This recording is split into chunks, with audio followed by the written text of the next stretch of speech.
정치인이 주요한 행사 같은 데 가면은 꼭 이렇게 권유받는 게 네. 노래 한 곡 좀 뽑아봐라. 이런 얘기 많이 듣는데 우리 신인규 대표도 애창곡이 있습니까 혹시? 그래서 뭐 분위기 띄울 때는 뭐 무조건 같은 거 불러가지고 막 이렇게 띄우는데 네. 그게 아니라 정말 제 진심과 소울을 담아서 부를 때는 흰수염 고래. 아, YB 흰수염 고래. 윤도현 선생님 노래를 부르고 있습니다. 이 가사가 굉장히 좋습니다. 혹시 그 한 곡 좀 들어볼 수 있습니까? 이게 정치인인데? 고음이어가지고. 그냥 잠깐만이라도 혹시 가능할 것 같은데요. 근데 저는 개인적으로 흰수염고래 이런 네. 노래는 너무 좋지만 정치인으로서 노래를 부를 때는 그 노래도 메시지가 중요하다라고 저는 생각하거든요. 요거 메시지 담겨 있습니다. 그래요? 여기 가사가 네. 너 가는 길이 너무 지치고 힘들 때 말을 해줘. 숨기지 마. 넌 혼자가 아니야. 우리도 언젠간 흰수염고래처럼 헤엄쳐 두려움 없이 이 야. 넓은 세상 살아갈 수 있기를. 근데 이 가사를 듣다 보니까 상당히 안 된 이유가 있어요. 그런 거는 밤을 너무- 만들 때 이런 노래 쉽지 하면 안 됩니다 이게. 덧붙이는 건 뭐 예를 들어 이런 거죠. 뭐 계엄은 장난이 아니야 내란인 거야. 상당히 장난이 아니에요. 이렇게 가야죠, 예. 상당히 장난이 아니고. 그래서 제가 이제 이런 노래를 부르다 보니까 고음을 짜내듯이 힘겹게 당원들 모았거든요. 네. 결국 실패했지만 네. 또 재도전에 모색을 해보겠습니다. 제가 오늘 여러 가지 주제를 준비하면서 과거에 정치인들이 이제 불렀던 노래들을 좀 찾아봤어요. 예. 제가 놀란 게 박근혜 전 대통령 노래 안 부를 것 같잖아요. 2005년도에 MBC 예능 프로그램 나와가지고 김용만 씨랑 주얼리 박정아 씨 있잖아요. 옆에 세워놓고 노래를 두 곡이나 불렀는데 하나는 거북이의 빙고, 맞아 기억나요. 하나는 그 다음에 그 뭐였냐면 솔리드의 천생연분을 부르는데 그 명곡인데. 그 사실 노래를 잘 부를 것 같지 않은 분인 건 다 알고 있죠. 그런 가운데서 끝까지 꿋꿋이 부르더라고요. 아. 2005년도만 해도 박근혜 정치인 박근혜 주가가 상당히 높을 때였어요 사실은. 왜냐하면은 그때 뭐 그 차떼기 때문에 천막 당사하고 막 어렵고 맞다, 이럴 네. 때 당을 구한 막 그렇게 보수 여전사 막 이런 이미지가 있어가지고 그게 막 굉장히 나쁘지가 않았던 때니까. 근데 진짜 의외네요. 그러니까 그때가 선거의 여왕 소리 들을 때. 선거의 여왕 소리 계속 하면 다 듣을 이길 때. 때죠. 예, 예. 아니 그리고 가사가 의미심장한 게 그 강조해준 부분을 들어봤더니 이런 가사입니다. 빙고의 가사 중에 지금 내가 있는 이 땅이 너무 좋아. 이민 따위 생각한 적도 없어.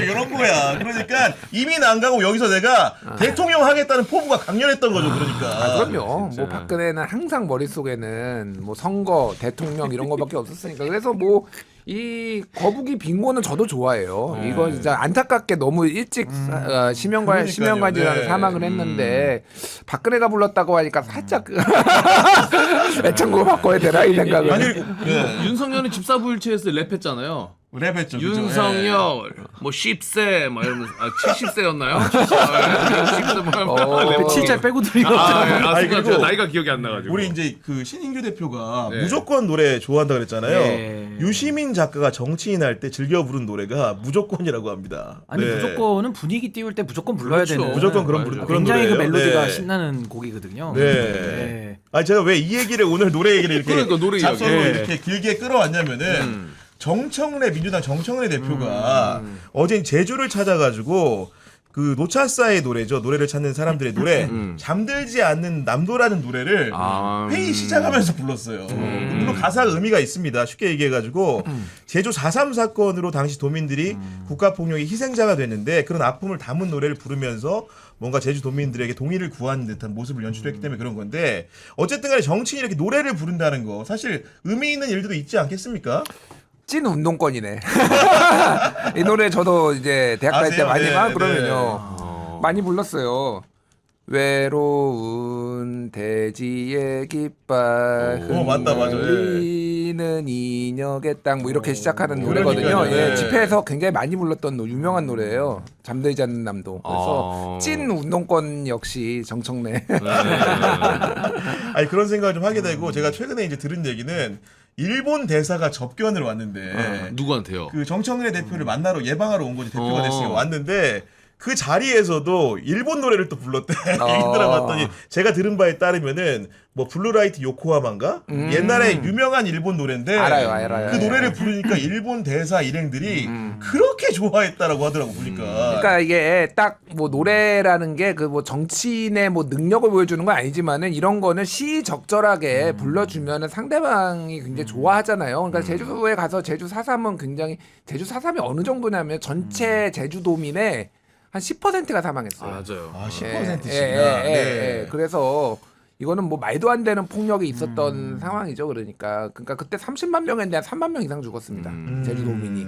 그러니까 이게 얼마나 큰 아픔이고 이게 중요한 문제인지를 아니까 그렇게 부른 거고 뭐 일본 만나서 일본 노래 불러주면 좋죠. 예, 뭐 그러니까요. 기미가요만 네. 아니면 돼요. 아니, 그렇게 상대방의 이제 마음을 좀 얻는 거고 예를 들면 지방선거가 또 이제 내년 6월이기 때문에 제주에 가서 제주에서 호소할 수 있는 노래를 부르는 게 너무나 당연하지 않겠습니까? 그런 부분들은. 네. 그렇죠. 그러니까 뭐 노래도 하나의 뭐 정치적 메시지를 내는 하나의 이제 수단이니까 뭐 노래도 잘 쓰면 좋고 또 특히나 뭐 선거 기간 말씀하시니까 선거 때도 그 소위 말 유세송 같은 걸 많이 만들잖아요. 보통 이제 개사를 해서 그 맞아요. 멜로디를 네. 이제 보통 우리가 익숙한 노래들을 갖다가 차용하는데 그것도 표에 꽤 도움이 될 것 같습니다. 왜냐면 자주 듣기 때문에 그 그렇죠. 동네에서는 네. 막 저도 모르게 샤워하다가 흥얼흥얼하면서 네. 뭐지 내가 왜 따라 부르지 이럴 때가 있어요. 그러니까 이 정치인과 노래가 네. 상당히 좀 이렇게 밀착된 그런 관계가 있지 않나. 아니 곽수환 씨는 생각이 어쨌든 유권자 입장에서 선거 유세를 할 때 노래도 하고 율동도 하는데 혹시 인상 깊은 것들이 좀 있었어요 혹시 과거에?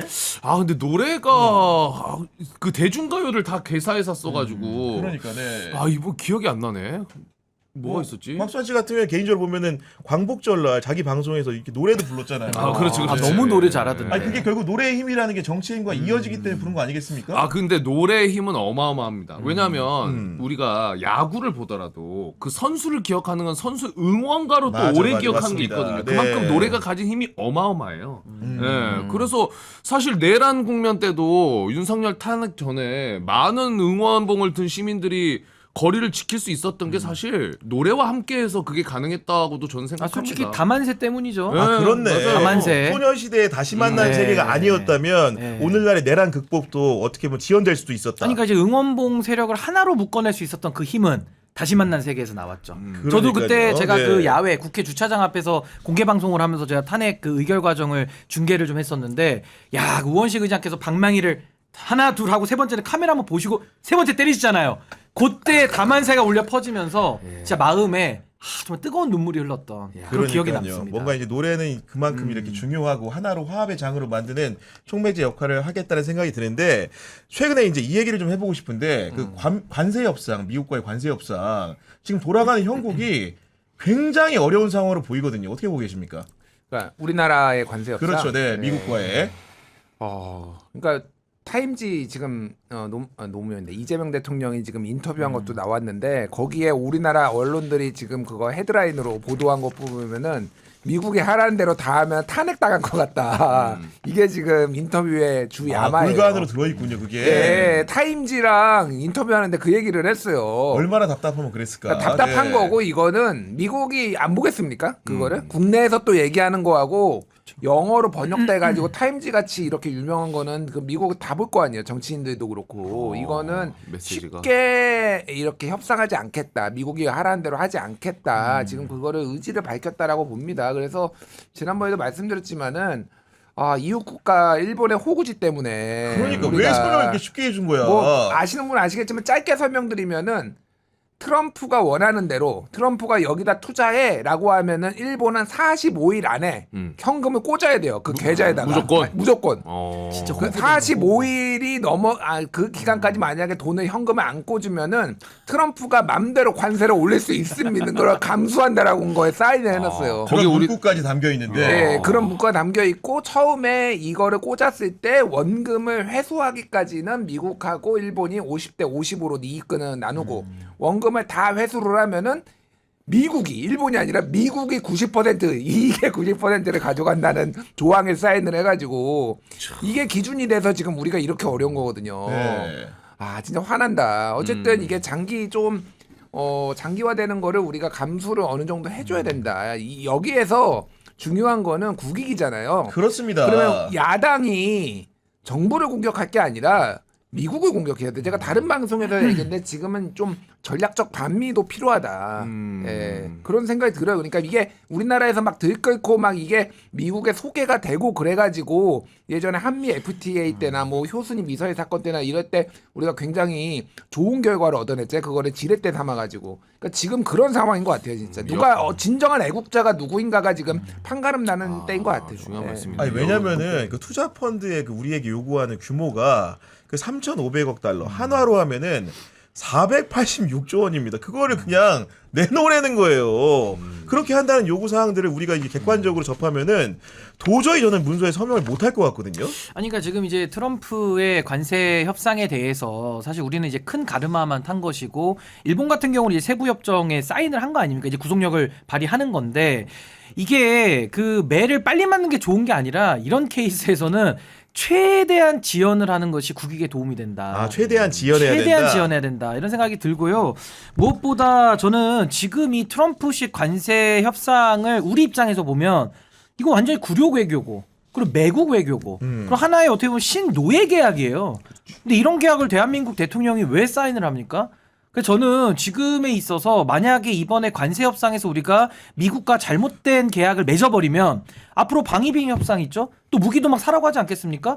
그 다음부터 베껴먹는 거는 막을 수가 없어요. 한 번 당하면 한 번 당하면. 네. 그러니까 그 뚝이 무너지기 시작하면 그 다음부터는 막을 길이 없기 때문에 일본과 우리의 가장 큰 차이는 일본 같은 경우는 무제한 통화 수합이 되잖아요. 그러니까 달러에 대해서 방어가 가능한 나라인데 그렇죠. 우리는 그게 안 되거든요. 달러를 힘들게 벌어와야 되잖아요. 그렇죠. 그렇기 때문에 뭐 경제 규모의 면도 좀 다른 면도 있지만은 구조적으로 지금 우리는 할 수 없는 그 사인을 지금 미국에서 요구하는 거기 때문에 전 오히려 관세 협상이 결렬됐을 때 뭐 미국도 가만히 있지 않겠죠. 뭐 거기에 대한 또 보복 조치를 할 수도 있겠으나 전 거기에 대한 우리가 대응책까지도 이제는 마련을 좀 해야 된다. 네. 힘들더라도 내년에 미국의 그 중간 선거까지 우리가 좀 보더라도 이거는 이대로 우리가 끌려가서 지금 감당할 수 있는 범위가 아니기 때문에 조금 더 냉철해져야 된다. 그래서 가장 중요한 거는 우리 국민들께서 이 외교 문제, 특히나 우리 국익에 관련된 문제에 있어서는 이재명 대통령, 우리 정부에게 힘을 좀 아낌없이 좀 쏟아줘야 된다. 한 목소리로 가야 됩니다. 그게 가장 지금 중요하다고 봅니다. 그런 상황이고 근본적으로 좀 이렇게 궁금한 점을 여쭤보면은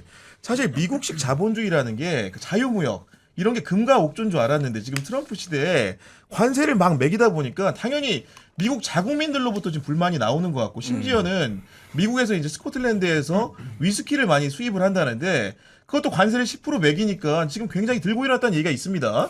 그러니까 이제 뭐 미국이 자유무역을 항상 해왔던 건 아니에요. 그러니까 보호무역주의도 꽤 오래 있었는데 그 보호무역주의로 인해서 무슨 일이 있었냐?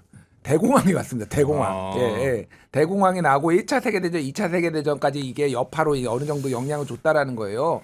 그래서 이제 자유무역주의가 반드시 뭐 100% 옳은 건 아니지만 어쨌든 기본적으로 WTO 체제에서 우리가 이게 관세를 너무 높일 경우에는 서로 이제 손해를 본다라는 게 어느 국제적인 룰로 어느 정도는 이제 자리 잡았단 말이에요. 특히 미국 같은 나라는 이제 더 그런 게 필요한 거죠. 본인들이 그 뭔가를 재화를 그러니까 수출하기 위해서는 이게 한쪽만 관세를 높이고 한쪽은 관세를 없게 하는 거는 말도 안 되잖아요. 그러니까 그렇죠. 아무리 네.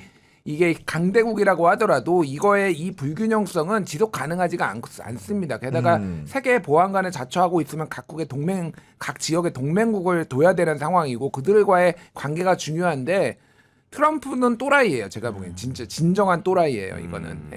그러니까 뭐 여러 가지 이유가 있고 그걸 설명하기엔 길지만은 지금 무슨 일이 벌어지고 있냐면은 이게 관세 문제가 그렇게 이게 녹록한 게 아니에요. 칼로 물 자르듯이 이게 되는 게 아니에요. 그러니까 지금 영국은 10% 받았거든요. 왜 영국은 10%를 받았냐면은 우리나라나 일본이나 대미 흑자를 보는 나라인데 영국은 적자를 봅니다. 그렇기 때문에 관세가 전 세계에서 제일 조금 낮아요. 매길게 너네한테는. 네. 제일 낮은 거예요. 근데 그 10%만으로도 지금 위스키 시장이 초토화됐다라는 거잖아요. 아니, 그러니까 난리가 났다는 겁니다 지금. 네. 그러니까 위스키가 이게 영국 위스키가 미국으로 가. 미국도 좋은 위스키 많이 생산하지만은 영국계 워낙 스코틀랜드께 좋은 게 많으니까 그러면은 영국 거에 관세 매기면 미국 시장이 잘 될 거 아니야? 라는 게 엄청난 착각이라는 거예요. 기본적으로 여기에 관세가 다 붙는 거예요. 왜냐면 오크통 같은 것도 다 영국에서 그렇다며. 수출해가지고 예. 미국으로 가는 거예요. 술을 담는. 걔들도 그러면은 미국도 영국 거 수입해서 만들어야 되잖아. 그렇죠. 이 가격들이 다 오르고 지금 미국의 고용 지표가 나왔는데 완전 미국 정부가 당황했다는 행정부가 실업률이 엄청 올랐어요 지금. 미국이 최근에. 그래요? 그래서 지금 언론들이 엄청 때리고 있거든요. 이거 관세 협상 때문에 지금 산업 경제 다 무너진다라고 하면서 지금 이거를 지금 트럼프가 지금 뭔가를 해명을 하기 위해서 다른데 야, 지금 그런 상황이구나. 전쟁 치르려고 네. 하고 있고 지금 난리도 아니에요 그러니까 지금. 근데 이게 되게 네. 재밌는 현상이 뭐냐면 이게 사실 미국이 초인류 강대국이었다가 이제 중국의 부상으로 G2가 된 거 아닙니까? 결국에는 미국이 그동안에 뭐 이걸 쉽게 비유를 하면 플랫폼을 만들었던 거예요, 미국이. 자유무역 협정을 통해 가지고 더 자유롭게 사고 팔고 우리 소위 말하는 국부들을 각 나라마다 더 한번 늘려보자. 이렇게 해서 미국이 그동안 오랜 세월 자유무역 질서에서 소위 말해서 1등을 먹고 있었던 건데 이게 이제 막 중국이 떠오르고 하다 보니까 이제 미국이 트럼프 시대가 맞이하면서 아니다. 우린 또 과거로 돌아가자. 이러면서 갑자기 이 체제를 다 스스로 깨버린 거예요. 그렇죠. 그러면서 이제 이 사단이 나는 건데 이게요 AI가 지금 앞으로도 그 소위 말하는 세계 질서에 아주 강력한 그 무기가 되는 AI 영역에서도 미국과 중국이 1, 2를 다투고 있어요. 근데 여기서 참 재밌는 건 뭐냐면 똑같아요. 미국이 자유를 상징하고 가장 민주적일 것 같잖아요. 근데 미국은 AI를 얘기하면서 또 자국 중심으로 또 폐쇄적으로 하고 있어요. 그럼 많은 사람들이 그 플랫폼 안에 들어오겠습니까? 근데 중국은 가장 정치 체제는 공산당이 하고 상무위원들이 다 하는 아주 폐쇄적인 집단인데 다 갖다 쓰래. 중국은 또 다자주의예요. 그러면서 또 평등하게 우리 다 같이 가자. 이러면서 제3세계로 자신들 영향력을 확대시키고 있거든요. 그러니까 미국이 오히려 중국처럼 굴어야 되는데 이게 지금 거꾸로 가고 있어요. 그러면 AI가 이제 산업에 미치는 영향이 굉장히 큰데 오히려 중국이 지금의 미국이 할 법한 행동들을 먼저 선제적으로 하고 있기 때문에 전 앞으로 이 세계 판도가 중국은 더 앞서가고 있고 미국은 완전히 지금 시계를 뒤로 돌리고 있기 때문에 저는 굉장히 이건 미국에게도 안 좋은 시그널이다. 저는 이렇게 봅니다. 자, 그래가지고 사실은 타임지에도 이제 그 속마음을 이재명 대통령이 밝힌 것 같은데 최근에 참모들을 만나가지고 자리에서도 그 대미 관련된 협상 얘기를 하면서 갑갑함을 그렇게 토로한다는 겁니다. 그럼 이런 상황이면은 사실 우리 정부 입장에서도 이걸 만년 끌 수 있는 것도 아니고 근시일 내에 결정을 해야 되는데 어떤 선택지에서 어떤 결정을 해야 되는 겁니까? 되게 어려워요. 그러니까 저 같은 사람들, 뭐 평론가나 이런 사람들은 세게 얘기해도 되죠. 근데 그렇다고 정부에 협상하는 사람들이 미국하고 감정 얼굴 붉히면서 하는 게 국익에 도움이 안 되고 게다가 트럼프는 또라이예요. 아까 얘기했지만은 그래? 야 50%. 지금 브라질이 50%거든요 관세가. 그러니까, 네. 인도 50%예요. 모디가 삐져가지고 지금 전화도 안 받고 중국에 달려갔어요. 그 상하이 협력기구 뭐 이런 데 막 달려갔어요. 캐나다도 35%예요. 우리가 사실은 그러니까 25%도 낮은 거예요. 어떻게 보면 지금 현행 비교적. 비교적 상대 국가에 비해서. 그런데 트럼프가 굉장히 세게 나올 가능성을 배제할 수 없어요. 그렇기 때문에 이거는 달래야 돼요. 제가 보기에. 달래야 그리고 된다. 하나는 달래야 되고 하나는 결국은 뭔가는 내줘야 됩니다. 이게 현실론이에요. 좀 냉정한 현실론인데 그러니까 그 3,500억 달러는 그렇게 못하더라도 일부에 대해서는 어느 정도 투자를 하는 거 트럼프가 원하는 일본 방식으로 약간은 하는 거 하나 하고 방위비 분담금 좀 올려줄게 예를 들면은 이런 식으로 다른 것까지 패키지로? 좀 패키지로 네. 해가지고 해야 되지 않나 이거는 제 개인 의견입니다.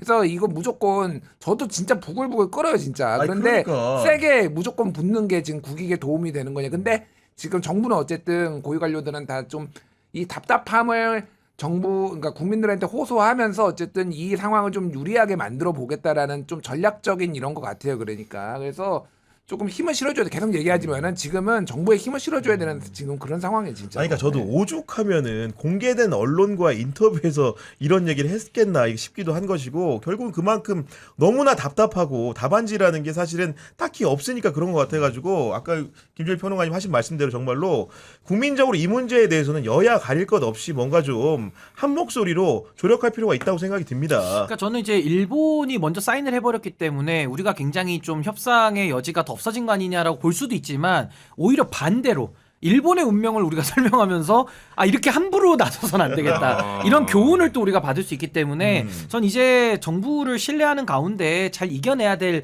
상황이고 뭐 어찌 보면 벼랑 끝 전술을 써야 되는 거 아니냐 그런 생각도 듭니다. 벼랑 끝 전술. 을 써야 될 상황이고 그리고 이제 미국이 흐름 자체를 올바르게 가면 우리가 벼랑 끝 전술 쓰면 안 되죠. 어차피 같이 가야 되니까. 근데 너무 명백하게 잘못 가고 있거든요. 그러니까 이거는 미국이 턴에서 돌아오는 수밖에 없는 거의 우리가 이기는 싸움이기 때문에 전 벼랑 끝 전술도 이번에는 한번 검토를 좀 해봐야 된다는 생각이 들고 벼랑 끝 전술은 이제 지연술인데 지연술은 두 가지가 있어요. 그러니까 애매하게 하는 게 제일 안 좋고 확실하게 두 트랙으로 해야 되는 게 하나는 아예 통으로 해야 됩니다. 그러니까 소위 말해서 안보, 뭐 관세 통으로 묶어서 우리가 협상장 위에 올려버리면은 오히려 협상이 더 결렬될 가능성이 높아서 지연술이 좋고 아니면 모든 거를 다 슬라이스를 내 가지고 아주 그 세밀하게 협상을 하나하나를 다 나눠서 하는 것도 하나의 또 지연 전략이 돼요. 그러니까 이거는 정부가 선택을 좀 해야 되는 건 맞는데 어찌 됐든 핵심은 지연술이다. 그래서 벼랑 끝 전술을 통해서 국민적 여론도 모아가고 또 대한민국 국력이 가장 중요하다고 하시지 않으셨습니까? 그러니까 저는 대통령께서 말씀하신 그 국력이라는 것이 우리의 경제 규모 이것도 많이 올라왔지만은 더 중요한 건 국내적 여론, 이 합의 이게 얼마나 우리가 그 단단하게 되느냐가 이 국력의 아주 지표가 된다. 네. 이거 중요한 부분이라고 봅니다. 이게 제가 왜 지금 정부에 힘을 실어줘야 되는지를 지금 일본의 예로 지금 말씀을 드려볼게요. 일본이 왜 이렇게 협상을 했냐 의아하잖아요. 이게 뭐 너무 의아하지. 너무 의아. 왜 이렇게 했는지를 말씀드릴게요. 지금 그만뒀잖아요. 이시바 시게루 총리가. 네.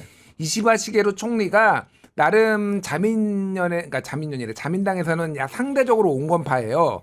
근데 지금 지난번에 보궐선거 지고 막 그랬잖아요. 그러면서 사퇴 압박을 받았는데 지금 그 앞단에 무슨 일이 있었냐면은 이시바 시게루를 반대하는 자민당 내에 파벌들이 강경 극우 쪽이 좀 더 많아요. 이쪽이 그렇구나. 이시바 시게루한테 야 빨리 미국하고 협상해가지고 좋은 결과 내야지 우리가 선거 이길 거 아니야라고 엄청나게 압박을 가한 거예요. 그러니까 이시바 시게루는 국내에서도 그렇게 압박을 받으니까 어쨌거나 빨리 끝내야 된다는 압박에 여기다 사인을 했는데 사인을 했을 때는 요 내용이 안 밝혀졌어. 근데 이시바 그만두고 시게루가 나가니까. 저는 이제 그만두겠습니다라고 가고 나중에 보니까 지금 이게 나온 거야 이게. 에라 모르겠다. 이거 그러니까 완전히 지금 그 보니까. 사람들은 네. 또 다시 야 협상을 이렇게 해놓으면 어떡해라고 지금 또 다 난리야. 이상하게요. 제가 왜 지금 계속 지금 야당을 포함해서 해야 되느냐. 압박하면 안 돼요. 왜 그러네. 협상 빨리 안 해? 라고 하면은 설 자리가 없으면 큰일 납니다. 우리나라가 네. 더 설 자리가 없는 거예요. 그러니까 이거는 진짜로 미국을 지금 뭐 어떻게 뭐 이제 너무 선을 넘을 필요는 없지만 미국을 지금 뭐 탓을 해야 되는 그런 상황이 협상력을 조금 더 네. 가지기 위해서는. 그러니까 우리가 보통 뭐 지연된 정의는 정의가 아니다 이런 말을 하는데 그건 이제 상대가 정상적일 때 그 그렇죠. 말을 쓰고 지금은 상대가 미치광이 또는 미치광이 전략을 쓰기 때문에 지연된 계약이 정의다. 지금은 지연시켜야 돼요. 그러네. 계속 끝까지 그러니까 딜레이 시켜야 돼요. 국힘에서도 이 관세 협상을 그 정치적 논쟁의 대상으로 삼을 게 아니라 그러면 안 이거는 되는 거지, 이제 이거는. 대한민국이라는 하나의 가치관으로 좀 여론을 그럼요. 네. 실어줘야 된다는 그리고 거네. 트럼프는 누가 상대해도 어려워요. 이건 여야의 문제도 아니에요. 아니, 우리가 뾰족한 수가 없는 거잖아요, 사실. 혹여나 진짜 저쪽에서 했으면은 그게 더 문제예요. 전 더 불안하고. 그러니까 아마 그런 상황이기 때문에 슬기롭게 이재명 정부가 잘 헤쳐가길 바라는 바이고